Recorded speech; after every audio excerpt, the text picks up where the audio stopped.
In one of the most important scenes in The Godfather, this guy completely steals the show. He's only really in one scene, yet his presence lingers on for the rest of the trilogy. When we meet Moe Greene, he seems like a fun guy. You know, you saw how he came with all handshakes, smiling, joking around, and to be honest, just being a great host, taking care of everybody and saying all the right things. Exactly what you would expect from a flamboyant casino owner. In reality, beneath that polished and gentlemanly exterior, he hid his true nature, his real identity, a brutal psychopath. Moe had been the pioneer in Vegas, and the mob families had relied on him to run the show over there. But with the events that the Corleone family had to face, things were changing. From making secret deals, negotiating with their enemies, and even allegedly skimming off the top. But what is perhaps Moe's most severe transgression was openly disrespecting the family. Tensions were at an all-time high, but since we only actually get to watch Moe interact with the family, you miss out on a lot of important context. To really give you the full picture and continue from our previous episode, to really understand Moe and the situation the family were put in, there are some hidden details you need to know. In this video, we'll be uncovering everything you never knew about Moe Greene, but also his real-life counterpart, Bugsy Siegel, and that's going to be its own insane roller coaster ride, as well as something that even all these years later, I still can't believe. This is going to be intense, so strap in. Yeah, let's talk business, mate. Moe Greene built his way right from the bottom. He rose through the ranks. He left school early on to pursue a life on the streets. He started taking care of small tasks and worked his way up. You know, a typical mob guy climbed to power story. He would soon partner with this guy named Hyman Sachowski. Hyman had quite the impact on Greene. He was a few years older than him, and so Moe looked up to him, and it became an almost mentor-mentee sort of relationship. During Vito's rise, Roth and alongside him Moe would become more and more involved in the criminal underworld, specifically during the height of the Prohibition era. But I've always wondered, where was Roth during the War of the Five Families and all the other events that took place at that time? By the time those events were unfolding, Moe and Roth had split away from the family while still maintaining a positive business relationship. Along with his work with the Mafia families, which included everything from brokering deals to money laundering, Roth and Moe were also expanding their interests into Miami, but more importantly, establishing connections he would need to begin working on a revolutionary idea. Roth, alongside Moe Greene and the backing of a number of families, had pretty much established Las Vegas. It wasn't at its prime just yet, but many of the families had begun to notice its true value. Even Don Vito and Tom Hagen would discuss the prospect of investing quite heavily into the casino business. Speech is the mirror of the soul. As a man speaks, so is he. In the midst of the conflict, Fredo found himself dispatched to the West Coast, shielded by the vigilant Don Anthony Molinari, a trusted comrade of Don Vito. This journey wasn't merely a matter of safeguarding. You see, the Corleone family had substantial stakes in the skyrocketing casino business, prompting the decision to dispatch Fredo to acquire first-hand knowledge before the family's significant foray into this lucrative market. But for Moe, he saw this as having leverage over the Corleone family and that they were in his debt. They owed him big time and so would have to look the other way if he was stealing from them. At the same time, in Vegas, Moe was the guy. This was his territory and wanted to reiterate this to Michael. Also, the fact the Corleone family was weak. He wanted to probably benefit from this in some way. Maybe renegotiate his deal more favorably or just continue stealing from them right under their noses. It's not clear, but what is the fact that he saw himself in a more powerful position. We have a full breakdown of the meeting. Make sure to watch it after this. It does seem Moe didn't desperately want to betray the family straight away. I mean, look at this. See how he lingers to see if Tom would try to intervene? From this, we can assume he was open for some sort of reconciliation. But why? If he was already meeting with Barzini and striking deals, why would he want to maintain a relationship with the Corleone family? It seems Moe wanted to play both sides, and when the Corleones didn't want to play ball, he wasn't happy. It's 1955. Some time had passed since the meeting. Alliances were forming, sides were being picked, and things didn't look too good for the Corleone family. Michael had sent his newly hired right-hand man, Al Neri, to the West Coast to represent the Corleones at a close family friend's funeral. A few days later, news would spread of the brutal death of Moe Greene. This was the only way this was going to end. Moe dug his own grave. He criminally underestimated the Corleone family, but more specifically, Michael himself. He let his ego take over, and in doing so exposed his cards. All his moves were now laid out for Michael to see. And as if that wasn't detrimental enough, he didn't even know it. It confirmed Michael's suspicion that Moe had been stealing from the hotel. But even more surprisingly, it revealed Moe had been caught out by someone. So when Barzini, who was likely to be another investor, got a hold of this, it seems they both struck a deal as he describes. So to put it simply, because Michael was able to play Moe, he forced him to reveal all of this. Now here's what's interesting. Moe Greene was taken out quite a long time before the heads of the other families. It was not too long after the meeting itself, which is an important difference from how the film portrays it in comparison to the novel, because it now opens up a whole different series of questions and strategic angles we can discuss.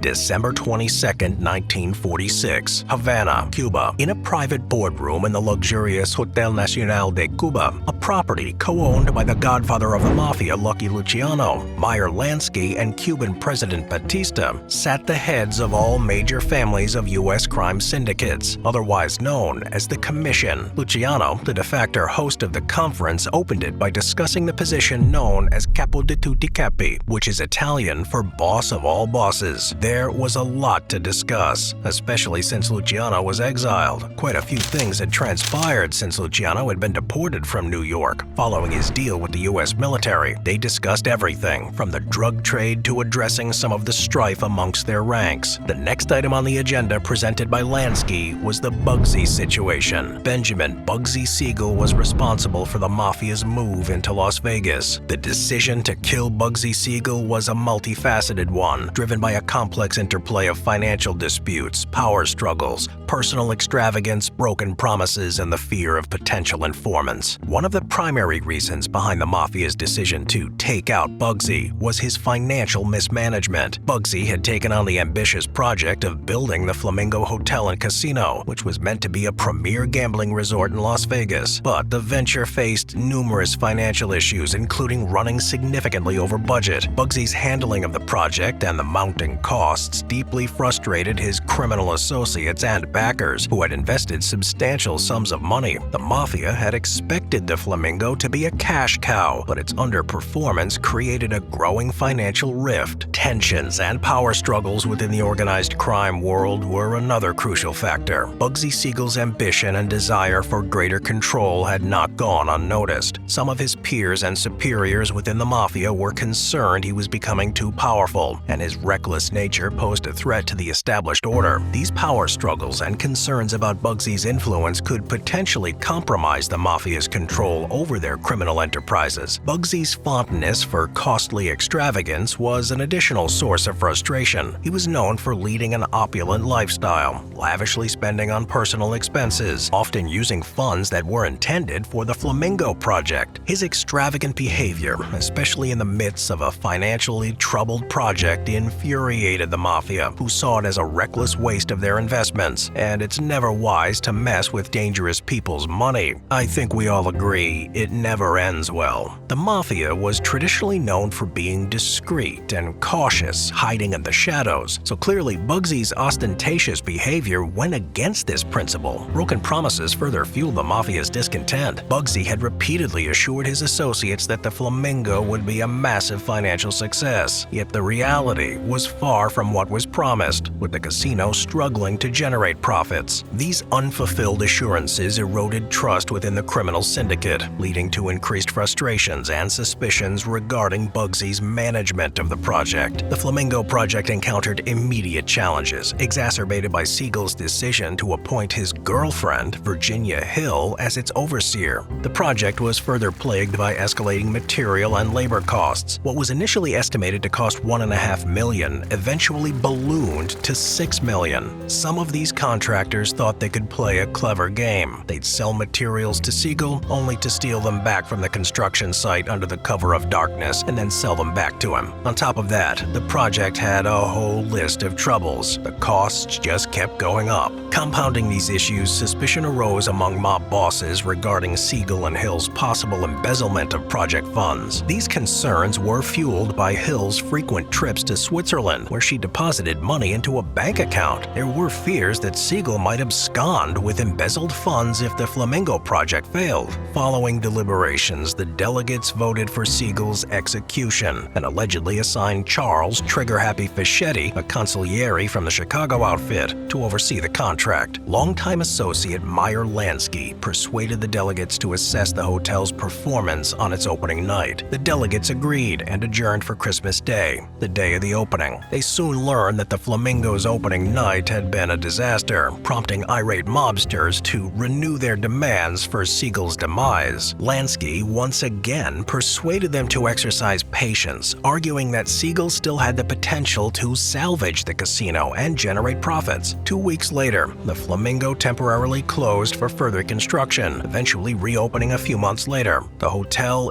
did begin to yield a modest profit, but the Mafia investors had grown weary of Siegel. On June 20th, 1947, Siegel was alone at Virginia Hill's Los Angeles mansion, reading a newspaper in the living room, when an assailant emerged from the bushes, armed with a military M1 carbine. 4 shots were fired into the room, striking Siegel twice in the head and twice in the torso, leading to his instant demise. So, his handling of the Flamingo project, his extravagant lifestyle, and the challenges it posed to the Mafia's interests led to a web of tensions and ultimately the decision to end his life.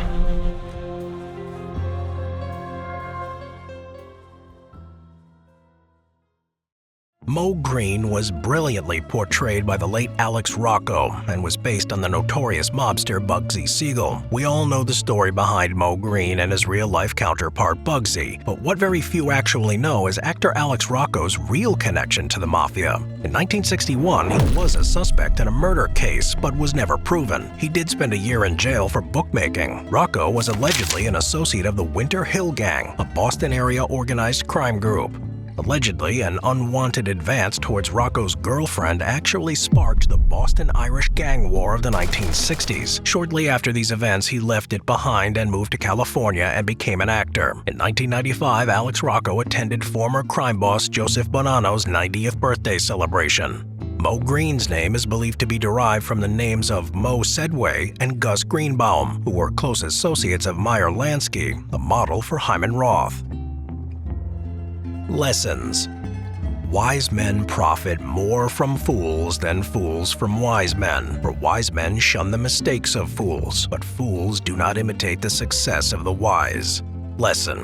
Don't be led by your ego. This is probably the key to understanding and learning from the Moe Greene archetype, if you will. You know, the brash, bombastic, narcissistic types that don't know how to control their own emotions and are easily triggered by the words of others. Keeping one's ego in check is a hallmark of wisdom. Making decisions based on arrogance or pride can lead to poor judgment and unfavorable outcomes. In the grand scheme of things, it is vital to grasp that wisdom and power lie not in the loud proclamation of one's superiority, but rather in the quiet strength of self-awareness. Those who are willing to listen, learn, and adapt are the ones who craft success and wield influence. They understand that even the most astute minds have room for growth. So, embrace humility, as it's a shield against imprudent judgments and unfortunate outcomes. To set aside your ego is to open the door to a wealth of knowledge and the potential for lasting achievements. True mastery is found in knowing when to silence the roar of pride. Instead, heed the counsel of wisdom. I have another 4 lessons for you, but considering how powerful they are, I think we'll be reserving them exclusively for the Culture Mafia members. And you know what the best thing is? It takes a couple of seconds and is 100% free. You'll be receiving these lessons within the next 48 hours. Don't miss out and use them wisely.